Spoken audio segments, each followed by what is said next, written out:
Hey everyone, welcome back to the Book Cave with me, Jenny, and my buddy Pennywise. Obviously, it's spooky season, so yeah, I wanted to bring Pennywise in here with me. October really wasn't that great of a reading month for me.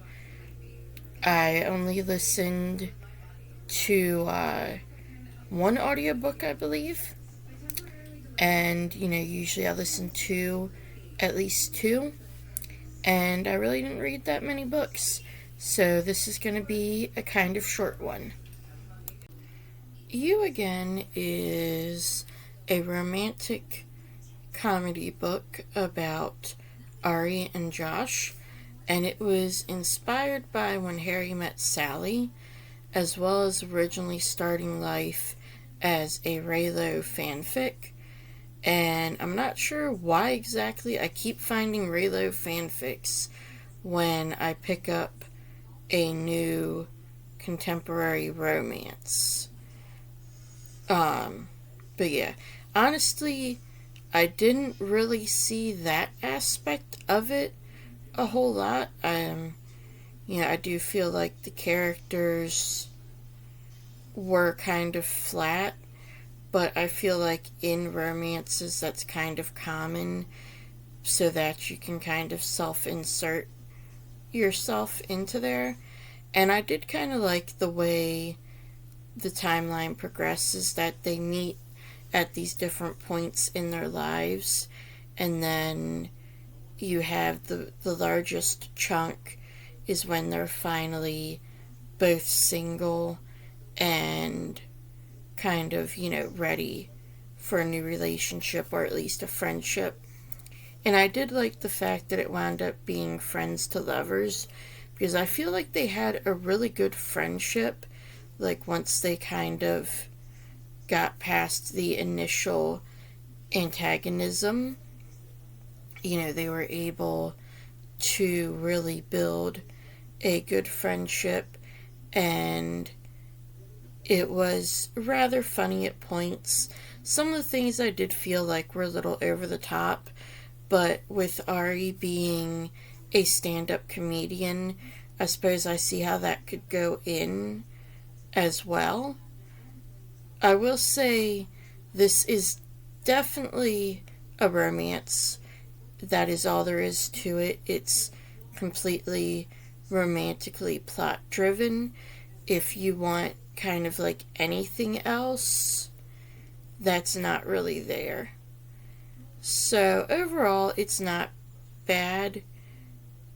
Definitely not my favorite, but for a cute, fun little romance, it's there. It hits the spot. So yeah, if you're into that, I could say definitely maybe give this a try. I would try to get through the initial encounters, get up to about chapter 5. I feel like is when you really start to get a better feel for what the relationship will be like. But if after that you don't like it, then I would say put it aside for now at least. If not, just DNF it. So I read Ocean Vuong's Night Sky with Exit Wounds, and these are pretty hard-hitting poems for the most part. A lot of them are about war and like running from war, so I did have to kind of take breaks after some of these poems because, yeah. However, there is a lot of really beautiful lines in here as well. For example, his very first poem, Threshold, in the body, where everything has a price, I was a beggar. And then later on in the same poem, he says, I didn't know the cost of entering a song was to lose your way back, so I entered, so I lost. I lost it all with my eyes wide open. And there's a lot of lines like that in a lot of these poems, and they really do deal with, life, growing up, complicated relationships with parents and with yourself. And yeah, I could definitely recommend this one. However, it's certainly got very heavy poems as well, so that's something to kind of keep in mind if you do pick it up, is that there's a lot of poems dealing with the gruesomeness of war. I finished Ocean Vuong's second poetry collection, Time as a Mother, and I did connect with this one a little bit more than I did Night Sky with Exit Wounds. It still kind of goes into the parental past, parental life, and war and everything, but I did find quite a few good quotes, such as, "I thought the fall would kill me, but it only made me real. Nobody's free without breaking open. I'm on the cliff of myself. I'm trying to be real, but it costs too much. What if it wasn't the crash that made us, but the debris?" And yeah, this just has some, like I said, some really good quotes, and it has some more poetry than his first collection as well. So yeah, if you like poetry, I can definitely recommend checking out this collection as well. So I finished listening to From Blood and Ash by Jennifer Altremont, and it was interesting. I did feel like it moved rather slow to start with. There wasn't really a whole lot of plot. There's so much that's kept hidden, but then you get to the last 4 or 5 chapters, I believe, and you get a whole bunch of stuff turned on its head, questions answered, so on and so forth. I do find the whole concept with the Atlanteans, the Ascended, and the Craven, I find that very interesting. And I'm not entirely sure if I want to continue this or not, which I kind of do, just because that ending, I feel like I kind of need to see how this is going to play out. I will say a couple of the twists I did expect at least, a chapter or so before they were revealed. I did have suspicions before that.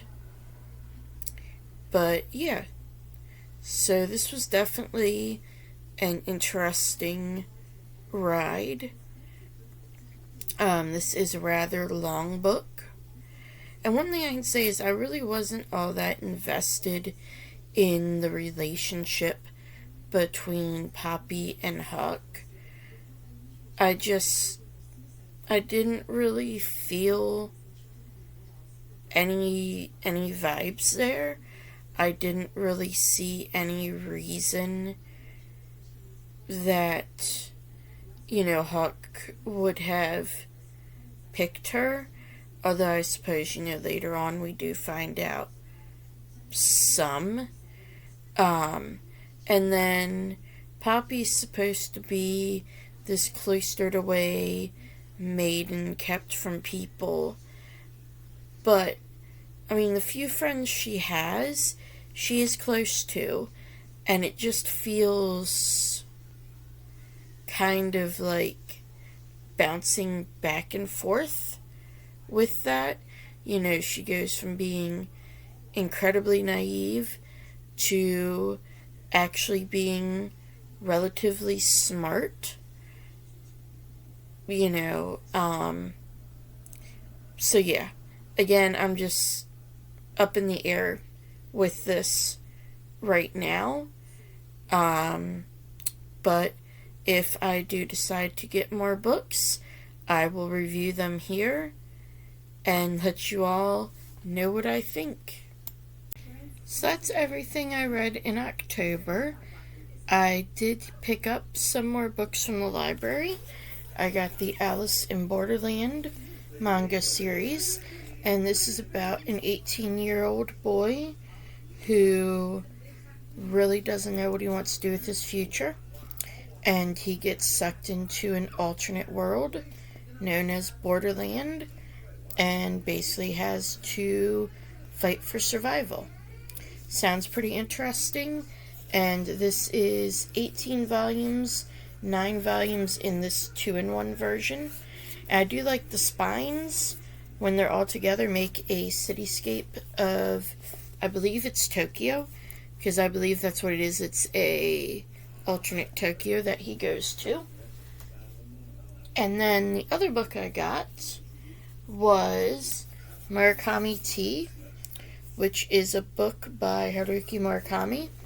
He collects t-shirts, and this is basically a collection of photographs of his t-shirts collection, and it's supposed to have like I guess it's essays about like why they're important to him and such.